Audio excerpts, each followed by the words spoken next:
Welcome back to the show, folks. Today we're diving deep into the world of martial arts, exploring two distinct and fascinating disciplines, Capoeira and Karate.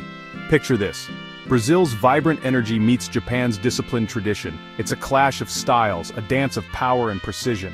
Capoeira, born on the streets of Brazil, is a whirlwind of movement. Imagine acrobatic kicks, fluid dodges, all set to the rhythm of music. It's a martial art disguised as a dance, confusing opponents with its unpredictability. Now, shift your focus to the Far East where karate reigns supreme.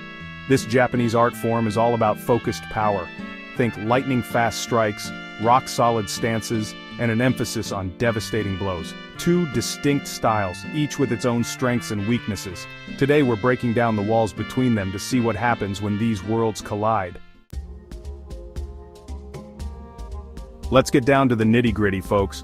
Capoeira and karate might both be martial arts, but their approaches are worlds apart. It's like comparing a river to a lightning strike. One's all about constant motion, the other about focused power. Capoeira is a game of deception. Practitioners, known as capoeiristas, use their entire bodies as weapons. They flow from one movement to the next, keeping their opponents guessing. It's about agility, timing, and using your opponent's energy against them. Karate, on the other hand, is about directness. Karateka's train for years to deliver precise, powerful strikes. They use linear movements, focusing their energy on specific targets. It's about discipline, technique, and breaking down your opponent with focused force. Imagine a capoeirista circling their opponent, a whirlwind of kicks and dodges. Now picture a karateka standing firm, waiting for the perfect moment to unleash a devastating blow. It's a fascinating contrast, and the outcome of a fight between these styles would depend on a lot of factors. Alright, fight fans, let's get ready to rumble.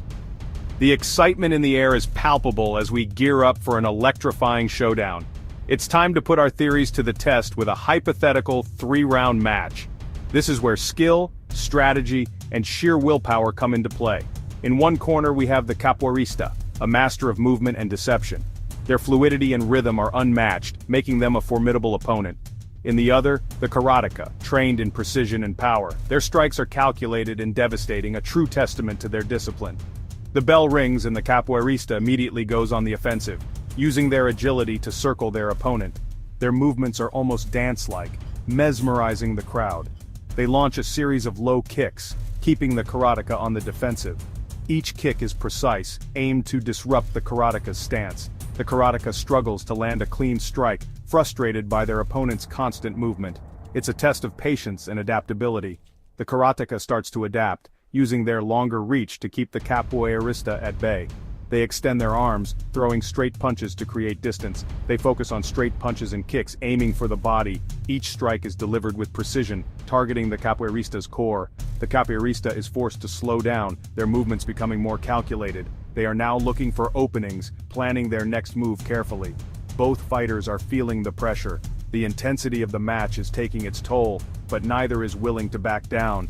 The capoeirista lands a spinning kick, but the karateka counters with a powerful punch. It's a clash of styles, each showcasing their strengths. The fight goes back and forth, a blur of kicks, punches, and dodges. The crowd is on the edge of their seats, witnessing a true battle of skill. Who wins? It's a tough call, folks. Both fighters have shown incredible prowess and determination. Each round highlights the strengths and weaknesses of each style. The capoeirista's agility versus the karateka's power creates a dynamic and unpredictable match. The capoeirista's agility is a huge advantage, but the karateka's power can't be underestimated. It's a testament to the diversity and richness of martial arts. So we've seen the clash of styles, the back-and-forth struggle, the intense competition between capoeira and karate. But what does it all mean? What can we learn from these encounters? Is one style inherently better than the other? Can we definitively say that capoeira trumps karate, or vice versa? The answer, my friends, is not so simple. It's a complex web of techniques, strategies, and philosophies. In the world of martial arts, adaptability reigns supreme. The ability to adjust and evolve is crucial. A skilled fighter isn't limited by their style. They use it as a foundation, a starting point. From there, they build and expand their repertoire. The key is to adapt to your opponent, to exploit their weaknesses, and neutralize their strengths. It's about reading the situation and responding accordingly. A smart capoeirista would recognize the power of the karateka's strikes and avoid direct confrontations. They'd use their fluid movements to stay out of harm's way. They'd use their agility to create openings, to strike when the karateka least expects it. It's about timing and precision. Likewise, a skilled karateka would learn to anticipate the capoeirista's movements, to cut off their angles and counter their kicks. They'd use their training to predict and react. They'd use their power to dictate the pace of the fight, forcing the capoeirista to react. Controlling the tempo is key. It's a chess match, folks, a constant game of adjustments and counter-adjustments. Each move is calculated, each response measured. The fighter who can adapt the fastest, who can think on their feet and exploit their opponent's weaknesses, that's the one who's going to come out on top. It's not just about strength or speed, but about intelligence and adaptability. Now let's not get caught up in just the physicality of it all. Martial arts at their core are about more than just fighting. They're about discipline, respect, and self-improvement. Capoeira, born from the struggles of enslaved people, is a testament to the human spirit's resilience. It's about finding freedom through movement, about turning oppression into art. Karate, steeped in Japanese tradition, emphasizes honor and self-control. It's about channeling your energy, focusing your mind and body to achieve mastery. Both styles teach valuable life lessons about perseverance, dedication, and the importance of pushing yourself beyond your limits. They instill a sense of confidence, a belief in your own abilities. So, while the hypothetical fight is interesting, it's important to remember that the true value of martial arts extends far beyond the ring. Here's a thought that gets me really fired up. What if we stopped thinking about styles as separate entities? What if we embrace the idea of fusion, of blending the best aspects of different disciplines? Imagine a fighter who moves with the fluidity of a capoeirista, but strikes with the power of a karateka. They'd be a force to be reckoned with, a true hybrid martial artist. We're already seeing this kind of cross-pollination in mixed martial arts where fighters incorporate techniques from various disciplines. But imagine taking it a step further, creating a truly seamless blend of styles. The possibilities are endless, folks.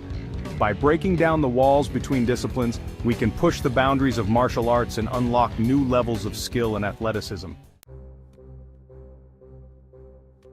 Let's talk about the experience of combat, the adrenaline, the anticipation, and the sheer intensity of the moment.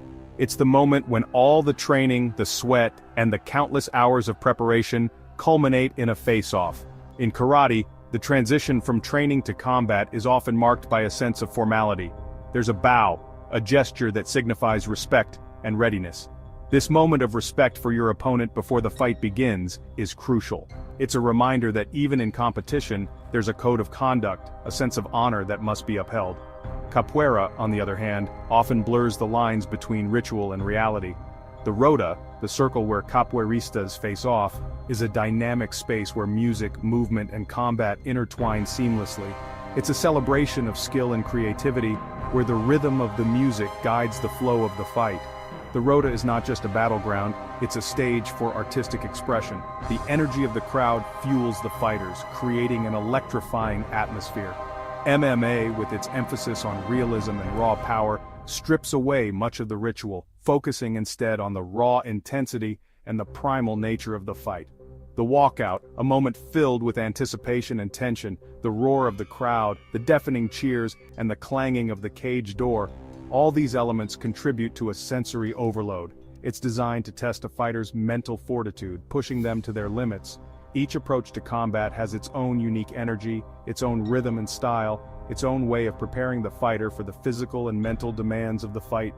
Whether it's the honor-bound traditions of karate, the rhythmic dance of capoeira, or the raw intensity of MMA, each discipline offers a distinct path to mastering the art of combat. One of the things I find most fascinating about martial arts is that they're not static. They're constantly evolving, adapting to new challenges and incorporating new knowledge. What worked on the battlefields of feudal Japan might not be as effective in the modern world. The techniques that allowed capoeiristas to survive slavery have been refined and adapted for the ring and the street. Today, we have access to a wealth of information about human physiology, biomechanics, and psychology. We can analyze movement patterns, study the effects of strikes, and develop training methods that optimize performance. This constant evolution is what keeps martial arts exciting. It's a never-ending journey of discovery, a quest to push the limits of human potential. So, after all this talk of comparisons and hypothetical fights, where do we stand? Which style reigns supreme? The truth is, folks, there's no easy answer. Each martial art has its own unique beauty, its own set of strengths and weaknesses. The best style is the one that resonates with you, the one that you're willing to put in the time and effort to master. What's important is the journey, the dedication to self-improvement, the pursuit of excellence. Whether you're drawn to the fluidity of capoeira or the power of karate, the key is to find a style that speaks to your soul and embrace it fully. So let's celebrate the diversity of martial arts, the rich tapestry of styles and techniques that have been passed down through generations. Let's continue to learn, to grow, and to push the boundaries of what's possible. That's it for today, folks. Keep training, stay curious, and remember, the journey is the reward.